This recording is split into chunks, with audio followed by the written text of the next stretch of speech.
Abogados de divorcio. ¿Cómo hizo una mujer para engañarlo y luego ponerse de rodillas y disculparse? Historia 1. Tuve un profesor que antes había sido abogado. Un día una mujer fue a verlo y le dijo que estaba separada de su marido y quería presentar la demanda de divorcio antes que él. Alegaba diferencias irreconciliables, y, además, estaba convencida de que su esposo la estaba acosando. No era solo una corazonada, afirmaba tener pruebas. Salió de la oficina por un momento y regresó cargando una gran caja. Dentro había unos 20 cuadernos de espiral, llenos hasta el tope. Se los entregó como si fueran pruebas irrefutables. En cada cuaderno, página tras página de sus anotaciones. Su coche está otra vez estacionado enfrente. Me sigue. Lo vi en la tienda. Está en todas partes a donde voy. Pero todo estaba escrito de su puño y letra, con un nivel de detalle obsesivo. Resultó que las pruebas eran en realidad una confesión. Ella lo había estado siguiendo por toda la ciudad, convencida de que él era el que la acechaba. Mi profesor hojeó con acento agudo unas cuantas páginas, se las devolvió y le sugirió que hablara con alguien, pero no con un abogado. Historia 2. Vi cómo uno de mis amigos más cercanos fue destrozado por un divorcio brutal. Su esposa, de la nada, abandonó cualquier sentido de normalidad. Se volvió adicta a los dulces, y empezó a juntarse con la gente más extraña que uno pueda imaginar. Él no pudo soportarlo más, así que puso fin a todo y pidió el divorcio. Lo que siguió fueron 4 años de puro infierno. Cada vez que ella tenía a los niños, todos estábamos en tensión. Uno de sus novios casi ahogó a su hijo de 3 años en la bañera. Otro golpeó a su hijo de 6 años como si nada. Y había fuertes indicios de algo aún peor, de esas cosas que te revuelven el estómago solo de pensarlo. Su ex nunca trabajó un solo día, ni siquiera cuando estaban juntos. Vivía de la asistencia social sin el menor pudor. Mientras tanto, mi amigo se rompía la espalda con su propio taller de reparación de ordenadores, intentando mantener todo en pie. Todos pensábamos, no hay manera de que el tribunal no vea el desastre que había en su casa, pero, de alguna forma, le dieron a ella la custodia principal, como si fuera la madre del año. A él le dejaron solo fines de semana alternos, y para rematar, el juez le impuso un pago de $43.000, sin recibir nada a cambio, ni siquiera un clip oxidado. Historia 3. Un hombre vino a verme porque quería demandar por una cuestión de herencia. Estaba separándose de su novia. Él tenía 50 años, ella 77. Habían estado juntos casi 30 años. Resultó que él había sido amigo de instituto del hijo de ella. Cuando el marido de la mujer falleció, él se mudó a su casa para ayudarla en el duelo. Era manitas en aquella casa centenaria, tocaba la guitarra, hacía reír, viajaban juntos. Una relación enredada sí, pero también alegre. Pasó el tiempo. Los hijos de ella tuvieron hijos, y a los 32 años él ya era el abuelo en todas las fiestas familiares. Existía un acuerdo. En su testamento, ella le dejaría la mitad de su patrimonio. Hasta que un día, hurgando entre sus papeles, quién sabe con qué motivo, descubrió que había reescrito el testamento. Su nombre había desaparecido por completo. Una semana después me llamó, furioso. Presentamos una demanda para impugnarlo. Pero durante la fase de pruebas, el abogado de ella envió interrogatorios de rutina, entre ellos la petición de que él revelara cualquier otra relación cercana que hubiera mantenido mientras estaba con ella. Él se negó rotundamente. Le dije que estaba obligado a responder. Estalló. Gritos, insultos, me despidió en el acto. Tiempo después entendí la reacción. Tenía una hija, fruto de una relación paralela de muchos años con una mujer de su misma edad. Le deseé suerte y cerré el expediente. Historia 4. Una mujer me llamó una vez, con la voz rota y temblorosa. Quería el divorcio. Papeles para cortar todo lazo con un hombre que había destrozado más que su espíritu. Solía tirarle del cabello con tanta violencia que los cirujanos tuvieron que fijar metal en la base de su cráneo. El daño era irreversible. Los médicos le dieron un pronóstico cruel. 2, tal vez 3 años antes de que el tejido cicatricial comprimiera su tronco cerebral, apagándola desde adentro. Le advirtieron que sería un final lento y doloroso. Todo lo que deseaba era pasar lo que le quedaba de vida lejos de ese sádico.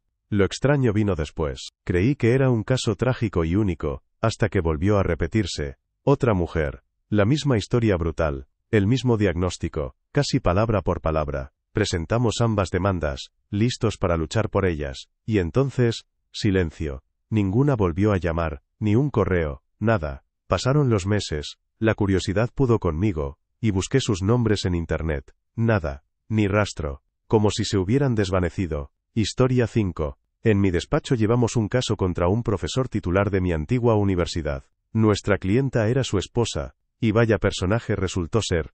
Ambos lanzaban las acusaciones más horribles que puedas imaginar. Atracones de dulces, infidelidades y hasta abusos contra los hijos. Era como ver un choque frontal con 3 niños amarrados en los capós. Un chico de 14 años y 2 niñas de 9 y 6. A ninguno de los padres le importaba el daño, solo querían destrozarse mutuamente. Rogábamos a nuestra clienta que llegara a un acuerdo antes de que aquello se convirtiera en una guerra total. Ella asentía, decía sí, y después se negaba a aceptar absolutamente todo. Para algunas personas, negociar significa blandir un garrote hasta que el otro se rinde por completo. Al final, todo terminó en una vista a puerta cerrada. El juez, famoso por su franqueza, los miró muy serio y dijo que, si la ley se lo permitiera, quitaría la custodia a los dos, porque juntos apenas alcanzaban la madurez de su hija menor. Cuando todo acabó y ella recibió su jugosa parte del patrimonio, desapareció. No pagó los honorarios, dejó a los niños con el padre para el fin de semana, y se subió a un avión rumbo a Europa.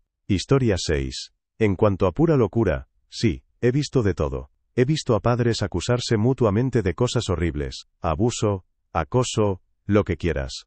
Ese es el botón nuclear, en un caso de divorcio. Puede destruir por completo la vida de alguien, incluso si después resulta ser totalmente falso. Y luego estuvo este divorcio que vi el año pasado, un hombre mayor y una esposa mucho más joven. Sus diferencias irreconciliables eran, bueno, digamos, íntimas. Ella aparentemente tenía la costumbre de hacerle algo en la intimidad que él no aceptaba. Él le pidió que lo dejara. Esto lo sé porque apareció en una denuncia paralela. Él incluso la demandó por daños. Ella no paró. Lo hizo otra vez. Y quizá un par de veces más. Finalmente todo estalló. Se separaron. Tras enfriarse intentaron reconciliarse.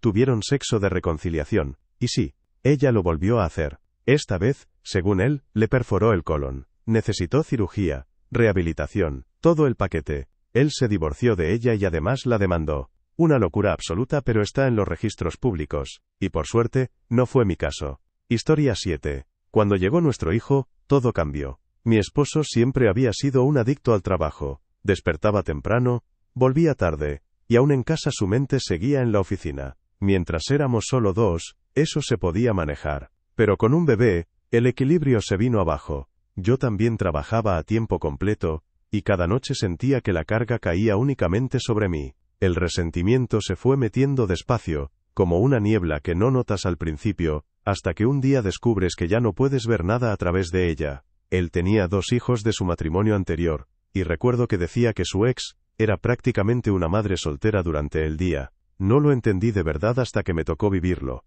Agotada, deseando una sola noche en la que alguien más se encargara de la cena, el baño, las rabietas y la cama. Con el tiempo redujo sus horas de trabajo, aunque apenas un poco. Para él fue casi un sacrificio enorme, y fue entonces cuando empecé a comprender por qué su primer matrimonio se había roto. No voy a mentir, yo también pensé en divorciarme, y para los que imaginan cosas raras, yo no era ama de casa, trabajaba a jornada completa. Adoptamos a nuestro hijo en nuestros 40, fue un niño planeado y deseado. Vivíamos en un rascacielos en Manhattan. El problema no era el dinero, el problema era su ausencia. No tenía que trabajar tanto, simplemente no sabía cómo no hacerlo. Historia 8. Un divorcio descarriló por unas ventanas restauradas con cariño. Mi profesora contó cómo estaba mediando un caso. La pareja ya casi lo tenía todo resuelto. El punto de conflicto, las ventanas. Habían comprado una preciosa casa victoriana. En algún momento, el marido perdió su trabajo y, mientras estaba desempleado, dedicó incontables horas a restaurar cada ventana original, raspar, lijar, volver a enmasillar. Un verdadero trabajo de amor, o de terquedad según se mire. Cuando llegó la hora de dividir los bienes, acordaron vender la casa y repartir el dinero. Suena fácil, ¿no? Pues no, él quería $20,000 extra de la venta, alegando que las ventanas eran su contribución personal, su sudor invertido. Ella respondió que había mantenido económicamente a la familia todo ese tiempo, así que cualquier bono le correspondía a ella. Él subió la apuesta. Vale, quédate con la casa, yo solo quiero las ventanas. Ella, nada impresionada. Digamos que su respuesta incluía sugerencias muy claras sobre dónde podía meterse esas ventanas, y así estuvieron, dando vueltas una y otra vez, mientras mi profesora hacía todo lo posible por lograr un compromiso. Pero no, ninguno cedió, y todo se vino abajo. Historia 9. Pasé un poco más de 5 años trabajando como el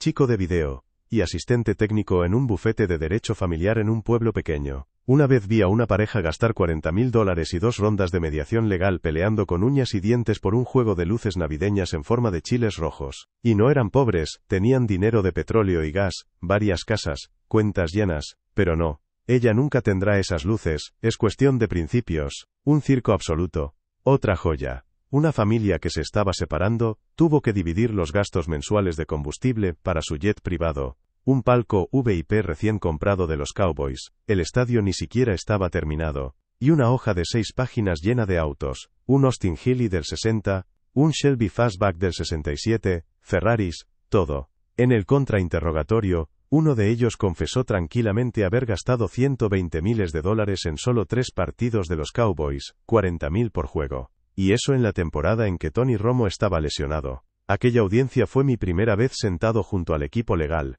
La mayoría en la corte mantenía el rostro serio. Yo, en cambio, parecía que acababa de ver un OVNI. El juez me lanzaba miradas asesinas como diciendo, arregla esa cara de vaca antes de que te declare en desacato. Y los arbitrajes vinculantes, pura locura. Pasamos 4 semanas encerrados en el sótano de un Hilton. Vi a un juez ordenar que le taparan la boca con cinta adhesiva a un hombre tras advertirle varias veces que sus estallidos tendrían esa consecuencia. No lo creyó, hasta sentir la cinta en los labios. Incluso vi a un juez anular el veredicto de un jurado 6 semanas después. Legal, sí, pero en ese caso estaba claro. El dinero habló, me puso la piel de gallina. ¿Y el juramento de decir la verdad? Todos mienten. Es casi un deporte en la corte de familia, a nadie le importa. Detrás de tanta ridiculez había tragedias reales, niños maltratados, matrimonios destrozados, espirales de adicciones. Mi trabajo consistía en hurgar en Facebook, clonar iPhones, buscar pruebas, fotografiar moretones, pasar noches en bares espiando, escuchar grabaciones secretas de peleas, recortar frases para destrozar a alguien en el tribunal, y luego filmar las declaraciones cuando finalmente se derrumbaban después de meses de guerra. Y todo eso costaba mínimo $50.000 solo para sobrevivir la pesadilla. Historia 10. Durante mucho tiempo, nadie se dio cuenta de lo mal que estaba todo hasta que la familia finalmente intervino. Resultó que él estaba atrapado en un matrimonio de pesadilla, con una mujer absolutamente inestable y controladora. Había 1000 historias, pero la principal, cuando la familia se involucró, él literalmente vivía en el porche de la casa. Sin exagerar, tenía un sofá viejo allí y dormía todas las noches. Cada mañana, ella lo dejaba entrar solo lo suficiente para ducharse y vestirse para el trabajo. Luego lo llevaba en coche como si fuera un prisionero con un pase diario, y lo recogía al final de su turno. Mientras tanto, ella y sus 3 hijos, ninguno suyo, vivían cómodamente dentro de la casa. Ninguno trabajaba, todos vivían de su salario. Finalmente, un día él se derrumbó, y contó todo a la familia de mi esposa. Un par de semanas después, el padre de ella apareció a mitad del día, lo recogió directamente del trabajo y nunca más miraron atrás. Esa misma semana le consiguieron un apartamento, un coche, una cuenta bancaria, ropa nueva, un reinicio total. Naturalmente, la mujer enloqueció cuando él no regresó a casa después del trabajo. Rápidamente descubrió quién lo había ayudado, y lanzó insultos y amenazas. Pero el verdadero colapso llegó cuando el siguiente sueldo no entró en su cuenta. Ahí perdió totalmente la cabeza y corrió a contratar un abogado de divorcios. Al tío le tomó unos días encontrar a su propio abogado y sentarse a hablar. Una semana después, estaba en la oficina escuchando todas sus exigencias, hasta que detuvo al abogado y dijo, «Espera, ¿por qué estamos haciendo esto? Ya estamos divorciados». Revisaron los registros y, ¡bam!, ya llevaban casi 10 años divorciados. Todo ese tiempo él ya era legalmente libre de ella. Historia 11. Mi padre es abogado. A principios de los años 90, llevaba un caso de divorcio brutal. Representaba a la esposa y desde el primer día fue un desastre. Ambos habían sido infieles antes de la separación, pero el marido estaba furioso porque fue ella quien presentó primero la demanda de divorcio, como si eso la convirtiera en la villana de toda la historia. Entraban y salían de los tribunales, peleando por lo de siempre, la casa, los autos, el dinero. Y según mi padre, ambos eran insoportables, rencorosos, amargos, mezquinos. La tensión fue aumentando hasta que un día el marido explotó. Justo delante de mi padre y de su clienta, dijo, «Voy a matar a esta», insulto, «y después vendré por ti», señalando directamente a mi padre. ¿Suena loco? Lo que vino después fue peor. Esa misma noche, efectivamente fue a la casa de su esposa, y la mató. Después se dirigía hacia nuestra casa, presumiblemente para cumplir la segunda parte de la amenaza. Pero el destino, y su propia estupidez, intervinieron. Un policía lo detuvo por conducir ebrio. El arresto por DUI probablemente le salvó la vida a mi padre. Al final, el hombre fue condenado y enviado a prisión por asesinato. Historia 12. Cuando estaba en la Facultad de Derecho, trabajé como asistente para un juez que llevaba muchísimos casos de divorcio, y uno en particular se me quedó grabado como pura locura. Se trataba de un hombre con una adicción brutal al juego. Escribía cheques absurdos al casino local. 20.000 aquí, 30.000 allá, a veces superando los 100.000, como si nada. Su esposa admitió abiertamente que siempre lo acompañaba, pero juraba que solo jugaba en las máquinas de un centavo, y que no tenía idea de lo profundo que él estaba metido. Cuando llegó la hora de dividir los bienes que quedaban, que, increíblemente, aún eran bastantes, ella exigió que todas las pérdidas de su marido se le imputaran únicamente a él, para que su parte resultara mucho mayor. Había copias de los cheques que probaban las pérdidas, pero sobre quién sabía qué, era un enfrentamiento sin salida, su palabra contra la de ella. Él afirmaba que ella también jugaba en las mesas de apuestas altas. Ella mantenía su historia de inocencia, con ojos bien abiertos y centavos en las máquinas. La audiencia oral ocurrió durante mi última semana en ese trabajo, así que nunca supe cómo falló el juez, pero jamás olvidaré cómo se recostó en su silla. Negó con la cabeza y murmuró: «Los dos mienten descaradamente». Historia 13. Mi padre es abogado de divorcios. Normalmente no es de los que cuentan chismes sobre casos, pero esta historia no pudo guardársela. Su cliente era un camionero de larga distancia, todo un personaje, cerca de los 50, unos 140 kilos, barba enorme, aires de caballero de internet, y muy metido en el mundo Red Pill. El hombre se sentó a contar sus penas. Resulta que tenía un matrimonio abierto con su esposa, pero con trampa. Ella no veía a nadie más, mientras que él tenía varias parejas en rotación. Además, recalcó con insistencia que era bisexual, aunque, claramente prefería a las mujeres, a pesar de sus encuentros frecuentes con hombres. Mi padre, un tipo recto, clásico como Hank Hill con acento sureño, intentaba mantener la compostura mientras escuchaba aquel torrente de confesiones. Finalmente le preguntó por qué quería divorciarse, y entonces vino la historia principal. En su cumpleaños número 49, el camionero estaba varado en una parada de camiones. Su esposa decidió hacerle un regalo picante.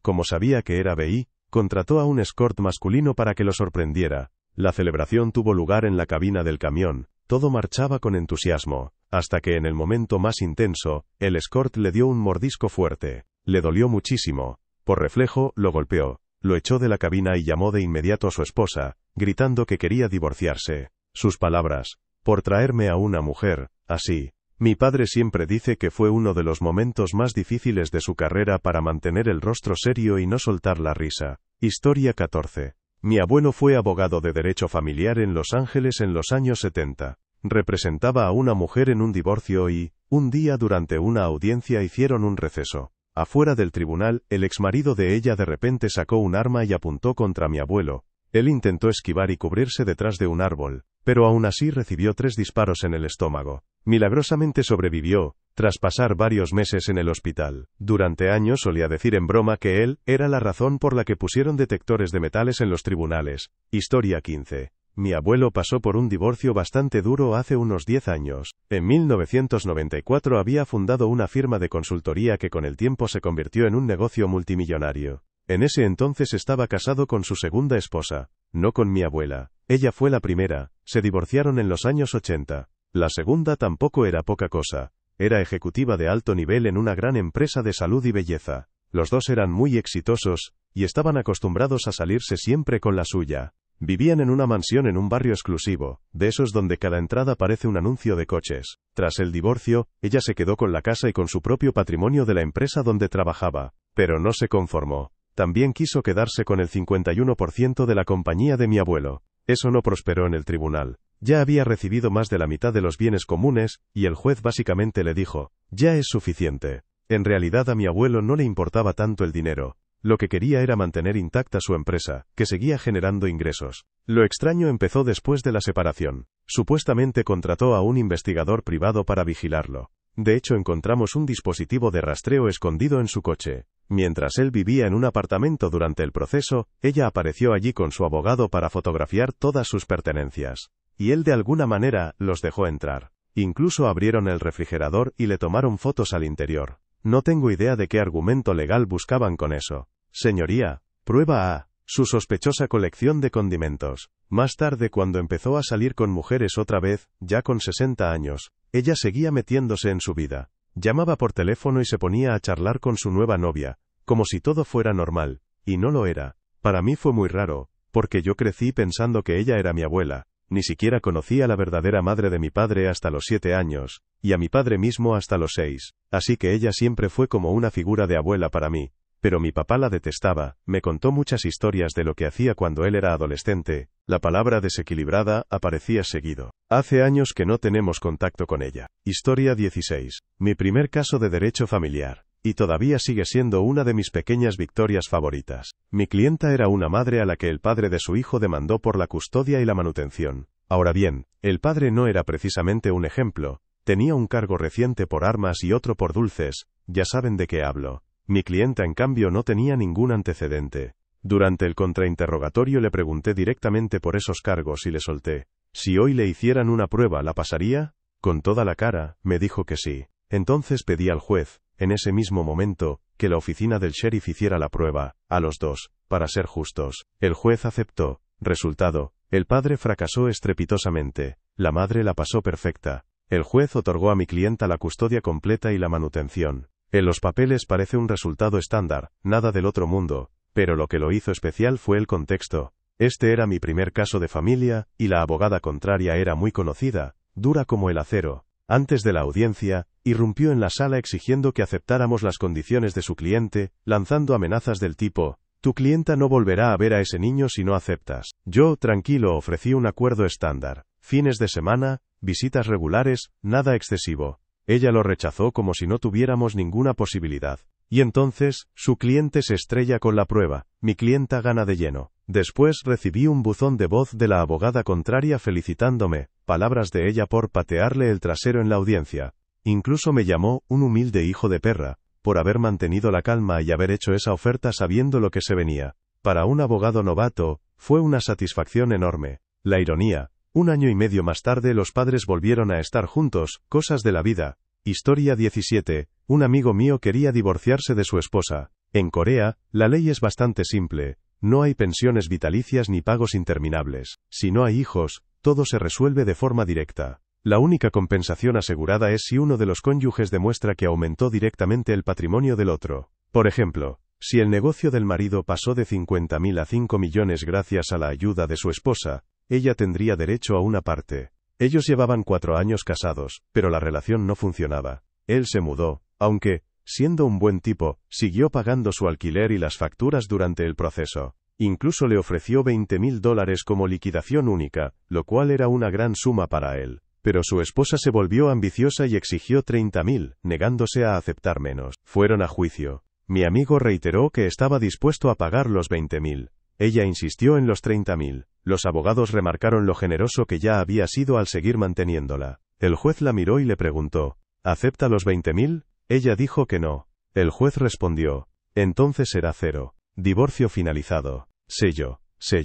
Listo. Historia 18. No soy abogado, soy hijo de padres divorciados. Pasó cuando yo tenía unos 6 o 7 años, ahora tengo 18, y recién hace 1 año me enteré de toda la historia. De niño mi mamá siempre pintaba a mi papá como alguien totalmente egoísta durante el divorcio. Una de sus frases favoritas era que él nunca había aportado a mi educación. Y sí, técnicamente después del divorcio, nunca pagó mis cuotas escolares de manera directa. Pero lo que no sabía era esto. Durante el divorcio, mi papá en realidad ofreció pagar la mitad de todos mis gastos escolares. Mi mamá lo rechazó. Ella optó por la manutención infantil regular que, siendo justos, él ha pagado puntualmente año tras año. Y aquí viene lo más fuerte. En algún momento, mi mamá transfirió todos los ahorros compartidos a mi cuenta bancaria. Yo tenía 6 años. Obviamente, mi papá no podía tocar ese dinero. Pero en los papeles, eso hacía que ella pareciera sin recursos, y él apareciera con dinero de sobra. Cuando llegó el momento de presentar los estados de cuenta, saber todo eso cambió mi perspectiva. Antes tomaba la palabra de mi mamá como verdad absoluta, pero ahora, le perdí parte del respeto. Historia 19. Presenté la demanda de divorcio de mi esposa. 10 años casados. Hace más de 2 años, después de descubrir que estaba embarazada de una aventura con su jefe. Ella intentó hacer pasar al bebé como mío. Spoiler, yo no caí. y una prueba de paternidad prenatal confirmó la verdad. Fuimos a mediación, la casa estaba 100% a mi nombre, y ella debía mudarse antes de julio de 2013. El problema fue que simplemente se negó. Volvimos a los tribunales, lo que le costó unos $3,000 en honorarios, y finalmente se fue, 2 meses tarde. Pero eso duró apenas 3 meses. Había alquilado un apartamento de una sola habitación por $1,300 al mes, que ni siquiera podía pagar, donde nuestra hija ni siquiera tenía su propio cuarto. Como era de esperarse, la desalojaron por falta de pago. Una noche apareció en mi puerta con su hijo ilegítimo, pidiendo quedarse 1 mes o 2, hasta encontrar otro sitio. Contra mi buen juicio, pero por el bien de mi hija, dije que sí. Eso se convirtió en 1 año y medio. Durante ese tiempo, llegó a golpear a mi hija en la cara. Llamé a la policía, la arrestaron, y comencé a grabarla diciendo cosas como que lo haría de nuevo en 1 segundo si mi hija alguna vez le faltaba el respeto. Entregué todo eso a mi abogado. Inmediatamente pedí renegociar, custodia principal para mí y $400 al mes en manutención, un giro total respecto al acuerdo original. No solo gané, sino que ahora mi hija está conmigo el 75% del año, antes era solo el 46%. A partir del 1 de julio, mi ex debe empezar a pagarme la manutención, y el 12 de julio debe estar fuera de mi casa. Ha estado retrasando todo, pero ya he coordinado con el sheriff para el 13 de julio y contraté a unos mudanceros para sacar sus cosas. Si aún no tiene dónde llevarlas, tienen órdenes claras. Que se queden con lo que quieran. Yo terminé con esto. Historia 20. Hace unos meses estuve en una mediación, y charlaba con el mediador sobre los casos más memorables. Me contó esta joya de hace unos años. El clásico escenario. Marido rico entra en crisis de mediana edad, y decide abandonar a su esposa e hijos para irse con una novia nueva, joven, guapa, todo un cliché. La esposa, naturalmente, estaba sedienta de sangre.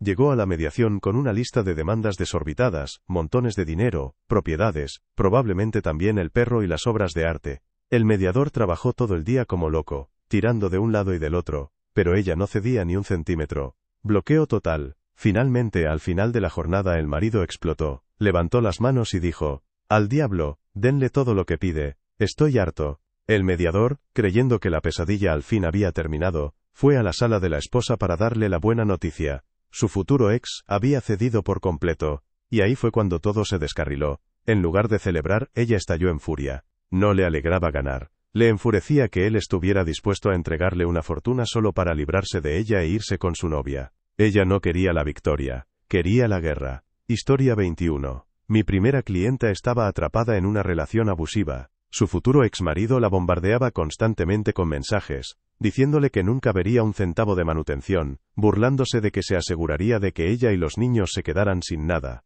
Tácticas puras de intimidación. Pero luchamos el caso y, al final, conseguí una orden de manutención sólida, suficiente para darle a ella y a sus hijos un verdadero respiro. Nunca olvidaré nuestra última conversación. Estaba radiante, me dijo que se sentía bien por fin al tomar el control de su vida, que estaba lista para seguir adelante. Unos días después recibí una llamada del abogado contrario. Me preguntó si consentiría la anulación de la orden de manutención. Me quedé perplejo. ¿Y por qué haría eso?, pregunté. Entonces me dijo: ella había muerto mientras dormía la noche anterior. Tenía problemas cardíacos de larga data que nadie había previsto. Lo más extraño es que ese mismo abogado contrario, un tipo joven, recién empezando su carrera, también murió inesperadamente poco después. Así que, sí, creo que soy el único que quedó de aquel caso. Y luego estuvo la clienta que libró una guerra total por unas simples bandejas para galletas. Perspectiva, supongo. Historia 22. Mi hermano es abogado de divorcios y, sin duda, el caso más loco de toda su carrera fue una batalla brutal por la custodia.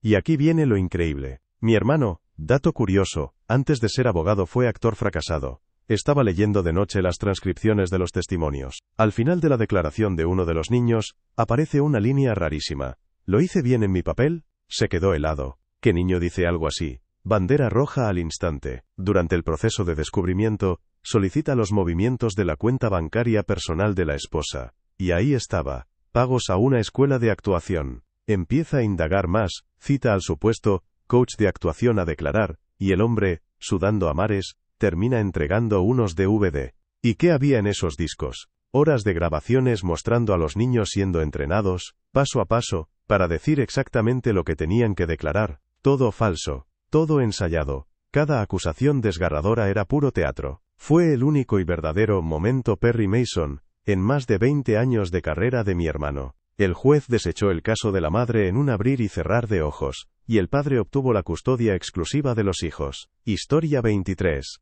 Una de mis historias favoritas del derecho de familia es el caso del matrimonio de Thomas y Denise Rossi. Así fue. Denise y unas compañeras de trabajo ganaron un premio grande en la lotería, 1,3 millones de dólares. Apenas 11 días después presentó la demanda de divorcio y se marchó. Nunca dijo una sola palabra a Thomas sobre el premio. No lo declaró como propiedad separada, ni como propiedad común, simplemente lo ocultó. Probablemente pensaba que estaba a salvo. Pero más de 2 años después de que se finalizara el divorcio, llegó una carta a la antigua residencia matrimonial. Una oferta para comprar la anualidad de lotería de Denise, a cambio de una suma única. Thomas abrió la carta y fue directamente a un abogado. El tribunal no solo reprendió a Denise, le entregó el 100% del premio a Thomas, cada centavo. ¿Por qué? Porque California es un estado de bienes gananciales. Todo lo que se obtiene durante el matrimonio, incluyendo la lotería, se divide 50/50. Pero Denise no solo omitió el dinero, lo ocultó intencionalmente,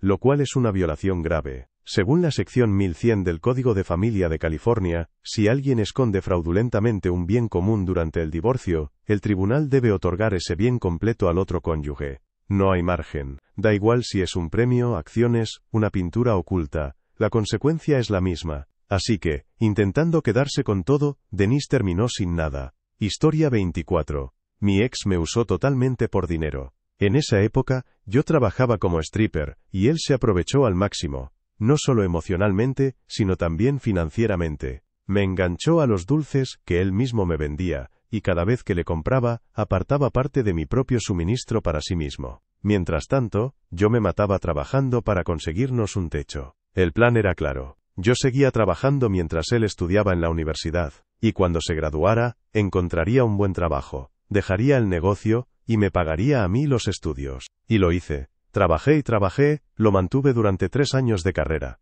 Se graduó con honores, incluso ganó un premio. Finalmente presenté mi solicitud en la universidad y me aceptaron. Pensé, por fin, ahora es mi turno. Pero, giro inesperado. En lugar de buscar trabajo, gastó el dinero del premio en una juerga de dulces, solicitó ayuda social, y se instaló en el sofá a jugar videojuegos. Seguía vendiendo dulces, por debajo de la mesa. Y yo seguía trabajando duro para mantenernos, y aún le pagaba para no caer en la abstinencia. Y aún así, nunca compartió ni un centavo de su cheque de asistencia conmigo. Así que, sí, al final abrí los ojos, lo dejé, pagué mis estudios yo misma, y seguí adelante. Y él se tiró de un edificio cuando lo corté para siempre. Historia 25. La novia jugó un papel enorme en todo el derrumbe. Ella tenía expectativas altísimas. Diamantes, joyas caras, regalos lujosos para cada ocasión, San Valentín, cumpleaños, aniversarios, Día de la Madre, y además quería vacaciones de 2 semanas cada año. Eso significaba que yo trabajaba 70 u 80 horas semanales, solo para mantener ese ritmo. En ese tiempo teníamos un bebé recién nacido. Después de mis turnos interminables, volvía a casa, cuidaba al niño mientras ella se iba a trabajar, y luego intentaba dormir unas pocas horas antes de empezar de nuevo. Cuando por fin me confesó lo de la novia, su explicación fue básicamente, nunca estabas conmigo. Lo que más me dolió fue darme cuenta de que todo se desarrollaba delante de mis propios ojos. Llevaba a esa chica a nuestra casa durante todo un año, siempre con la excusa de que solo veía el fútbol conmigo los domingos, porque supuestamente no tenía amigos. Historia 26. Para mis padres, todo se vino abajo cuando mi mamá quedó discapacitada. En vez de apoyarla o al menos tratar de entender por lo que estaba pasando, mi papá básicamente decidió fingir que nada había cambiado. Cuando ella tenía dificultades, fuera algo pequeño o algo abrumador, él simplemente le gritaba como si estuviera siendo complicada a propósito. Fue agotador de ver, y convirtió su matrimonio en un campo de batalla. Al final, mi mamá tuvo suficiente y pidió el divorcio. Después, las cosas fueron aún más duras para ella. Sin el matrimonio, no podía pagar la ayuda extra que realmente necesitaba, y poco a poco eso la fue destruyendo. Falleció no mucho tiempo después. Ahora solo quedamos mi papá y yo. Hago lo posible por mantener las cosas civiles porque, bueno, es el único padre que me queda, pero nunca olvidaré lo horrible que trató a mi mamá cuando más lo necesitaba. Y aquí está lo más irónico. Su actual novia padece artritis reumatoide severa. Sus manos apenas funcionan algunos días, y cada vez que la veo, tengo que contenerme para no decirle de frente, Huye mientras puedas. Historia 27. Fuimos miserables durante mucho tiempo. Años en realidad. No se quedaba en silencio. Estallábamos el uno contra el otro constantemente, alimentando ese rencor creciente hasta que todo se volvió tóxico. Él me engañó durante mi último embarazo. Pero, siendo sincera, en ese punto apenas fue un quiebre. Ya estábamos demasiado rotos. Años después, por fin lo dijo en voz alta. No podemos seguir así. Propuso terapia. Lo intentamos. Pero después de solo 3 semanas, anunció en una sesión que ya había hecho todo lo posible, que nada había cambiado, y que teníamos que separarnos. Recuerdo sentir una ola enorme de alivio. Llevaba tanto tiempo reprimiendo ese pensamiento, y ahora por fin era real. Creí de verdad que los dos íbamos a estar mejor. Pero unos meses más tarde, de la nada, me dijo que volvía a mudarse a casa. Me horrorizó. Resulta que, en su mente, siempre había sido solo una separación de prueba. Dijo que ya era hora de volver a estar juntos. Al parecer, su plan siempre había sido sacudirme para que me convirtiera en una mejor esposa. Nunca había pensado en una ruptura definitiva. Insistió, pero yo ya había terminado. Empaqué a los niños y me mudé, dejándole la casa. Y lo curioso es que justo entonces las cosas empezaron a mejorar. Historia 28. Hemos estado juntos desde adolescentes, casados por 9 años. Nos amamos de verdad. De eso no hay duda. Pero con el tiempo, empezamos a vivir vidas paralelas. Aún conectados, sí, pero ya no en sintonía. Yo intentaba encajarme en su visión de cómo debía ser nuestra vida, inventando pequeñas y grandes mentiras sobre mis propios sueños y esperanzas, convenciéndome de que eso era lo amoroso. Pensaba que si minimizaba lo que realmente quería, ella sería feliz. Ese patrón se filtró en todo. Si me quedaba hasta tarde conversando con un colega no decía eso, solo le contaba que la reunión se había alargado. Tonterías, pero aún así mentiras. Y todas esas mentiras, incluso las pequeñas, fueron desgastando la confianza entre nosotros hasta que finalmente colapsó. Ahora he perdido a mi mejor amiga, no porque dejara de importarme, sino porque mi retorcida idea de cuidar se convirtió en deshonestidad. Historia 29. Él cambió por completo, casi de la noche a la mañana. Antes de casarnos nunca discutíamos, y en ese momento pensé que era una buena señal. Ahora sé que no lo era. Pero en cuanto nos pusimos los anillos, fue como si se apagara un interruptor. Se cerró.